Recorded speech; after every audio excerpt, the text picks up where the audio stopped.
ایک بات خاص طور پر میں توجہ دلانی چاہتا تھا دعا کے سلسلے میں، اس کو ذہن سے اتر گئی کہ دعا کی قبولیت کے لیے ایک گر جو حضرت محمد مصطفیٰ صلی اللہ علیہ وآلہ وسلم نے ہمیں بتایا ہے وہ آپ سب کو معلوم ہونا چاہیے۔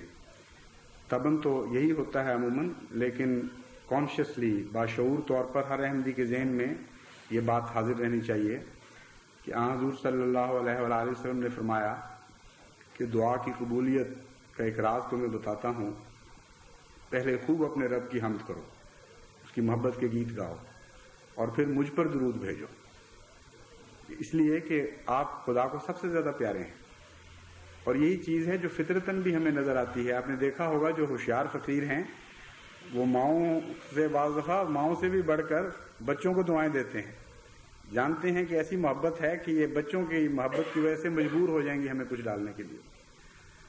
تو حضرت صلی اللہ علیہ وآلہ وسلم کیسے عارف باللہ تھے، خوب جانتے تھے ان رازوں کو۔ تو آپ نے فرمایا کہ دعائیں قبول کروانا چاہتے ہو تو مجھ پر درود بھیجا کرو ساتھ، پہلے حمد کرو اللہ کی، وہ اول ہے، پھر مجھ پر درود بھیجو، پھر جو مانگو خدا قبول فرمائے گا۔ تو اسی طریق کو اختیار کیا جائے۔ حضرت صلی اللہ علیہ وآلہ وسلم نے ایک بچے کو جب یہ سمجھایا تو اس کے بعد وہ نماز پڑھنے کے بعد بیٹھا، اس نے دعائیں کی، حمد کی اور پھر درود بھیجے۔ تو وہ خود روایت کرتے ہیں کہ میں نے دیکھا کہ حضرت صلی اللہ علیہ وآلہ وسلم کا چہرہ تمتما اٹھا خوشی سے، اور دیکھ کر پیار سے مجھے دیکھتے ہوئے فرمایا بچے ٹھیک کر رہے ہو، ٹھیک کر رہے ہو، ٹھیک کر رہے ہو۔ یہی طریق ہے دعاؤں کا۔